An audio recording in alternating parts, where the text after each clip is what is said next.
Apin, papakisamahan ka. Depende sa pakinabang mo sa kanila. Dahil yun ang totoo. Kaya wag na tayong maglokohan dito dahil may mga taong kilala ka lang kapag meron ka. Pero kapag walang-wala ka, dapang-dapa ka na.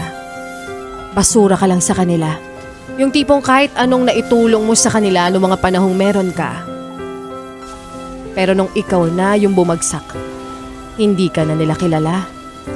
Na nire-respeto ka lang nila kapag may napatunayan ka na sa buhay, pero kapag nasa lowest point ka ng buhay mo, sino ka?